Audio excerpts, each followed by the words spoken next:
اکثر دوست مجھ سے سوال کرتے ہیں کہ قرآن کیا واقعی خدا کا کلام ہے، اللہ کا کلام ہے؟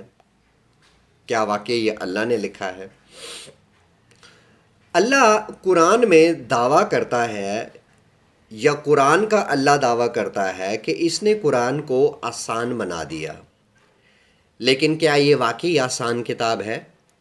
اس بات کا اندازہ لگا لیں کہ یہ کتنا آسان ہے۔ مسلمانوں کے ہر فرقے نے اس کا الگ ترجمہ اور الگ تشریح کر رکھی ہے۔ اب اس بات سے اندازہ لگا لیں کہ یہ کتنا آسان ہے۔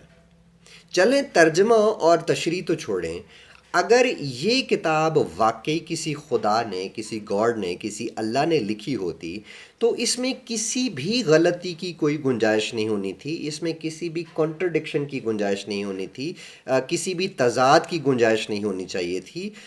لیکن یہ ایک ایسی کتاب ہے، اس کو اگر غور سے پڑھیں، عقیدت کی پٹی اتار کر پڑھیں تو پتہ لگتا ہے کہ یہ اختلافات سے، تضادات سے اور غلطیوں سے بھرپور کتاب ہے۔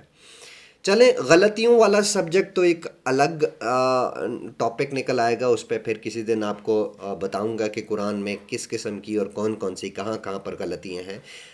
میں آج بیسکلی یہ پروو کرنے لگا ہوں، بتانے لگا ہوں اور قرآن سے ہی پروو کرنے لگا ہوں کہ قرآن کسی خدا کا کلام نہیں ہے، کسی خدا نے اس کو نہیں لکھا، اور قرآن کی بات سے ہی پروو کروں گا کہ یہ خدا کا کلام نہیں ہے۔ قرآن کا جو اللہ ہے وہ ایک پوزیسو اور جیلس قسم کی مخلوق ہے، کوئی اسے شرک بالکل پسند نہیں ہے۔ شرک کا مطلب ہوتا ہے کہ اللہ کے سوا کسی اور کی عبادت کرنا یا کسی اور کو اللہ کے برابر سمجھنا۔ اللہ شرک کو اتنا برا سمجھتا ہے کہ اللہ کہتا ہے کہ اگر کسی نے شرک کیا تو میں اس کو کبھی معاف نہیں کروں گا۔ اب دیکھیں کہ قرآن بیچارہ اس شرک کے معاملے میں کتنا کنفیوز ہے۔ سورہ بقرہ کی آیت 221 میں اللہ مسلمانوں سے کہتا ہے کہ ایسی عورتوں سے شادی مت کرنا جو مشرک ہوں یا جنہوں نے شرک کیا ہو۔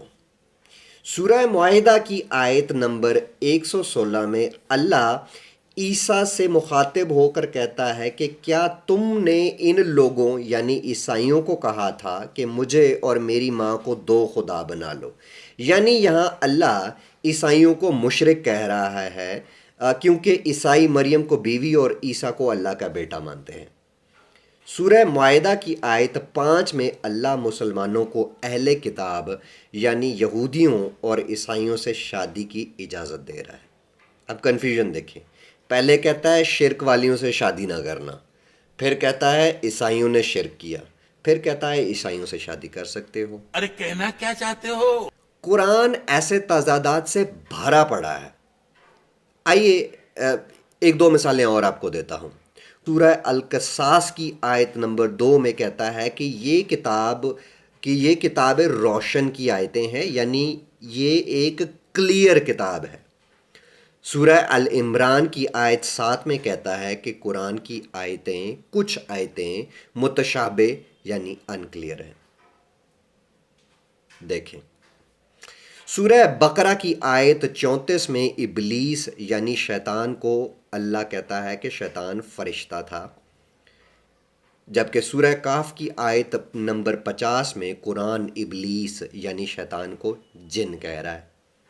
اب بتائیے شیطان جو ہے وہ جن تھا یا فرشتہ تھا؟